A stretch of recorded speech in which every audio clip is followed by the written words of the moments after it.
Be awake to PSL Hangama on Ramesh Speaks, brought to you by Lipton Yellow Label.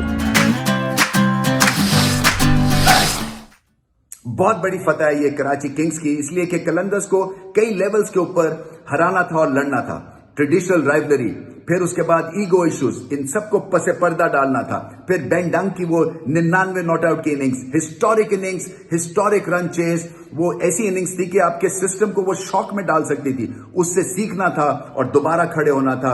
फिर of late Qalandars team to beat बन गए थे. String of victories, batting bowling में शानदार कारकर्दगी, फिर rhythm इनके पास था. T20 में जिस टीम के पास रिदम होता है उसको हराना बड़ा मुश्किल होता है, और कलंदर्स के लिए तो मामला बड़ा सिंपल था. कराची को कराची में हराएं और उसके बाद आप प्लेऑफ्स में एंट्री पाएं. तो वहां पे इन सब चीजों को सामने रखते हुए किंग्स को अपनी क्रिकेट को, अपनी फॉर्म को बहुत ही ऊपर लेके जाना था, जैसे माउंट एवरेस्ट की चढ़ाई चढ़नी थी. और उन्होंने किया, इसलिए कि उनके बॉलिंग प्लान्स शानदार थे. और ये जो मुकाबला जीते हैं ये बॉलिंग और बॉलिंग प्लान्स की वजह से जीते हैं, क्योंकि ये 150 की पिच नहीं थी. 150 बहुत ही अचीवेबल रन चेस था. सो क्रेडिट देना पड़ेगा आपको उमैद आसिफ को, अरशद को, क्रिस जॉर्डन को, क्योंकि प्लेटफॉर्म सजा दिया था कलंदर्स ने 80 रन 10 ओवर्स में, और वहां पे फिर कम बैक किया. और जो उनके तीन बड़े हथौड़े थे उनको नहीं चलने दिया, यानी कि क्रिस लिन हो गए, बेन डंक एक फेलियर था उनके लिए, और फिर समित पटेल भी कुछ खास नहीं कर सके. वीसा को तो खैर बॉल ही कम मिले, बट एनीवे वापसी की. और वापसी किस बेस पे की? वैरायटी दिखाई लेंथ में, short ball, pace off the ball, और बहुत ही अच्छे स्पेसिफिक प्लान्स थे, और जिसकी वजह से ये शानदार वापसी की और मैच भी जीते. सो क्रेडिट बॉलर्स को इस फतह का. और बैटिंग तो चली, मगर ये जो फतह दिलवाई ये कराची किंग्स से बॉलर्स ने दिलवाई. चलते हैं Lipton awakening moment of the match की तरफ.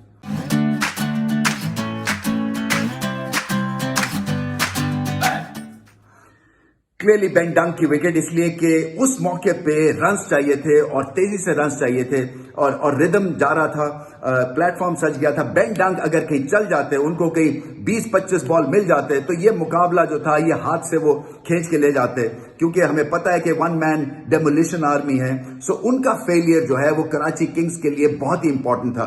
वो फेल हुए और ये इनिंग्स जो है वो ठिठर सी गई और 150 तक पहुंच सके. हालांकि 5 विकेटें गिरी थी, मगर रिदम किल हो गया, क्योंकि बड़े स्ट्राइक फोर्स थे बेन डंक. वो जल्दी आउट होने से एक तरह से ये मैच भी इनके हाथ से निकल गया. मगर क्रेडिट देना पड़ेगा किंग्स को, इसलिए कि रन चेस भी बहुत अच्छा था. शर्जील को अपनी फिटनेस बहुत बेहतर करनी है, इसलिए कि अभी भी वो बहुत मोटे दिखते हैं और अनफिट दिखते हैं. रनिंग बिटवीन विकेट्स उनकी ऑलमोस्ट जीरो है. बाबर आजम जो है वो कई दफा फ्रस्ट्रेट हुए.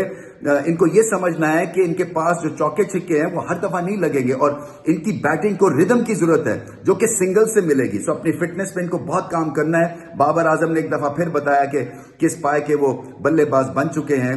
मुझे दिलबर बहुत पसंद आए हैं लाहौर कलंदर्स के, इसलिए कि जिस रफ्तार से उन्होंने बॉलिंग की है, शॉर्ट रनअप से 93 miles per hour, 94 miles per hour उन्होंने टच किया है. सिर्फ उनको एक एग्रेसिव रोल देने की अब जरूरत है. शॉर्ट बॉल नहीं करते हैं, मैं समझता हूं उनको शॉर्ट बॉल करना चाहिए. इस पेस पे वो किसी बैट्समैन को ले बैठ सकेंगे, क्योंकि उनके पास पेस ऑफ द बॉल है. ऑफ कटर बहुत ही अच्छा करते हैं, बड़ा इकोनॉमिकल रन अप है. और मुझे ऐसा लगता है कि पाकिस्तान को उन पे खास गहरी नजर रखनी है जब ये वर्ल्ड कप की T20 की टीम पिक करें, क्योंकि मेरी टीम में उन्होंने जगह बना ली है. बहुत ही इंप्रेसिव है, और अगर उनका रोल एग्रेसिव दिया गया तो ये मैच भी जिताएंगे कलंदर्स को. बट बहुत ही अच्छी पिक और मजा आ गया. इतने इकोनॉमिकल रन अप से इतनी तेज बॉल करते हुए मैंने किसी पाकिस्तानी फास्ट बॉलर को कभी नहीं देखा. सो इनके पास टैलेंट है, and clearly one for the future है.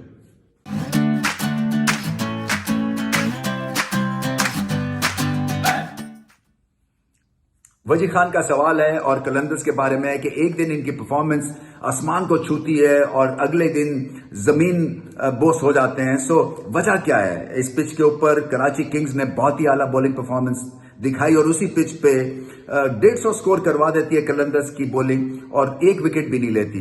देखिए, अगर ये मामला इतना सीधा होता तो फिर क्या ही बात थी, कलंदर्स हर मैच जीतते, क्योंकि मेरी किताब में T20 क्रिकेट आप जीतते हैं अगर आपकी बॉलिंग स्ट्रांग हो. और ये जो पेस बॉलिंग है कलंदर्स की, ये ना सिर्फ स्ट्रांग है, बल्कि इनमें से ये तीनों फास्ट बॉलर्स जो है, शाहिन शाह अफरीदी, हारिस रऊफ और दिलबर, तीनों वर्ल्ड T20 वर्ल्ड कप की टीम का हिस्सा बनेंगे. दिलबर मेरी किताब में तो बहुत ही एक इम्पॉर्टेंट पार्ट निभा सकते हैं वर्ल्ड T20 में, क्योंकि उनके पास बहुत ही एफर्टलेस पेस है, चेंज ऑफ पेस भी है, और मुझे ऐसा लगता है कि वो आपके मैच विनर साबित हो सकते हैं अगर उनको बेहतर बॉलिंग प्लान्स दिए गए, अगर उनके पास अपने का बेहतर बॉलिंग प्लान है। तो मुझे ये लगता है कि कंसिस्टेंसी नहीं है, ना बैटिंग में ना बॉलिंग में। प्लान्स जो हैं वो बहुत ही तितर बितर हैं, ऊपर नीचे हैं।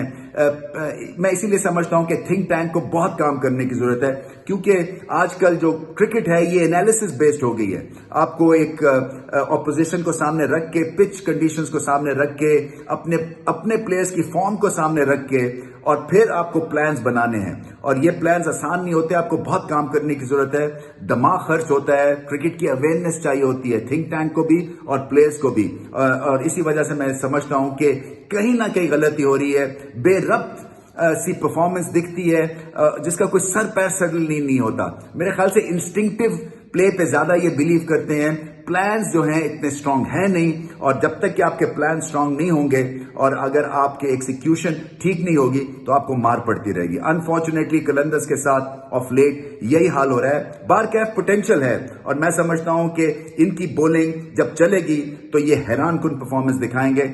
इंस्टिंक्ट्स के बजाय प्लान्स के ऊपर ज्यादा तवज्जो दें तो बेहतर है।